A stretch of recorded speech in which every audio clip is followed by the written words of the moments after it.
Bonsoir, mesdames et messieurs. C'est avec plaisir que je vous accueille à une édition très spéciale de Découverte. Ce soir, nous nous consacrons entièrement à l'un des grands sujets de l'heure, l'autoroute électronique. Nous verrons de façon précise et concrète comment les moyens de communication modernes, alliés au progrès de l'informatique, vont littéralement bouleverser notre quotidien.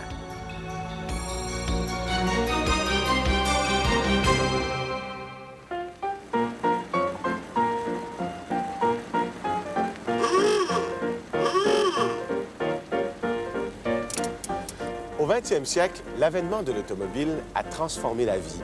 Elle a facilité les déplacements et raccourci les distances. En fait, elle a été à l'origine d'une véritable révolution. Les villes se sont transformées pour accommoder l'automobile. Les banlieues sont nées et avec elles, les autoroutes pour les desservir. Mais maintenant, nous sommes à la veille d'une autre révolution, celle de la transmission des signaux.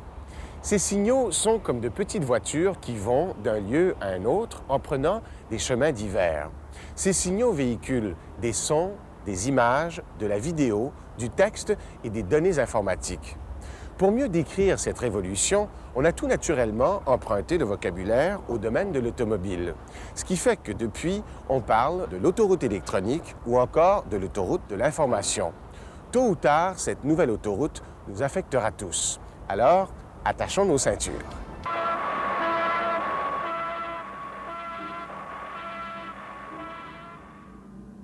Début des années 60. La guerre froide entre l'Union soviétique et les États-Unis est à son point culminant. L'une des grandes peurs de l'armée américaine à l'époque, c'était que les communications et l'accès aux ordinateurs soient coupés si jamais Washington était bombardé.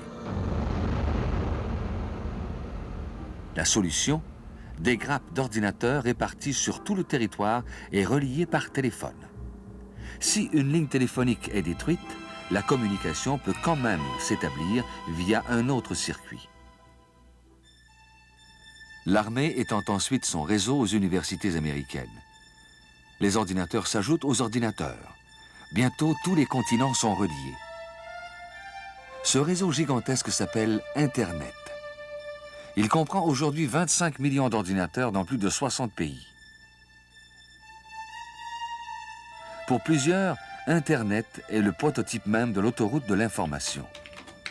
Louis Taillefer, professeur en physique à l'université McGill, y voit un outil de travail essentiel.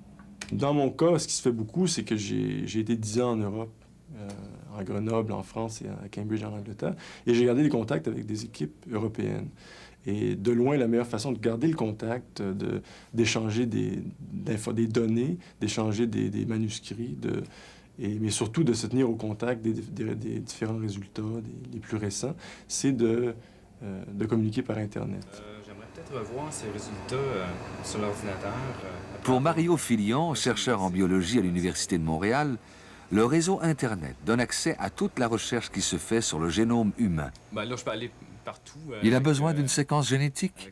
Il entre via Internet dans la banque de données de Généton, la compagnie française qui est le chef de file dans ce domaine. Pour vérifier un élément du code génétique d'une souris, il prend contact avec le serveur de l'Université de l'Indiana. On trouve de tout sur Internet. De la NASA à la Bibliothèque du Vatican, de la musique ancienne aux cotes boursières. Les banques de données et les conférences électroniques sont nombreuses et diversifiées. Mais le trafic se fait de plus en plus lourd. Les embouteillages sont fréquents.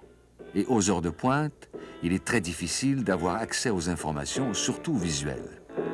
Et ça peut prendre un temps fou avant de transférer une image dans son propre ordinateur. Les fils de cuivre du téléphone sont en partie responsables de cet engorgement. En Angleterre, on s'est inspiré d'Internet pour créer un réseau universitaire sur lequel l'image circule rapidement grâce à la fibre optique. Il s'agit de SuperJanet, pour Superjoint Academic Network. L'ingénieur Bob Cooper en est le responsable.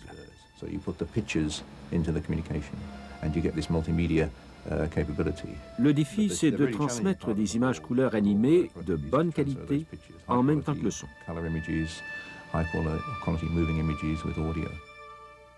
Super Janet est un réseau multimédia où l'image joue un rôle important. Un médecin peut analyser à distance le cycle menstruel d'une femme et suivre sur une période d'1 mois ses variations de température et son cycle hormonal. Ou encore, des chercheurs peuvent comparer la calligraphie d'un précieux manuscrit persan du XVe siècle qui serait impossible de découper autrement. Ce qui explique le succès de Super Janet, c'est qu'elle est une autoroute à plusieurs voies avec une travée réservée uniquement aux images. De cette façon, la voix ou les textes peuvent circuler sur leur propre voie sans être ralentis par l'image. Fini les embouteillages. Au laboratoire de climatologie Rutherford-Appleton en banlieue d'Oxford, les chercheurs étudient les températures de surface à l'échelle de la planète. Chaque jour, des montagnes de données arrivent ici, via leurs satellites d'observation. Elles sont transformées en images pour être plus faciles à analyser. Puis, il faut les rendre disponibles pour la communauté scientifique. C'est un processus très lourd, comme l'explique John Motlow, le responsable du laboratoire. Présentement, nous mettons un grand nombre d'images sur des rubans et nous les envoyons par la poste. C'est une perte de temps. Pour vous donner une idée de la quantité d'informations recueillies, il faudrait l'équivalent de 5000 disquettes comme celle-ci pour stocker les images d'une seule journée. Avec Super Janet, les chercheurs n'auront plus qu'à se brancher sur la banque de données du laboratoire pour faire le plein d'images.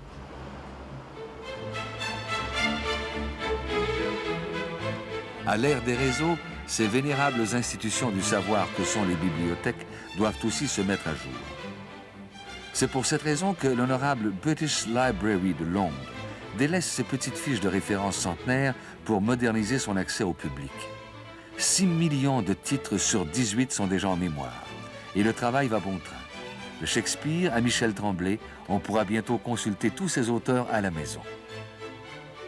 La British Library deviendra une gigantesque banque de données dont le clavier d'ordinateur sera la clé.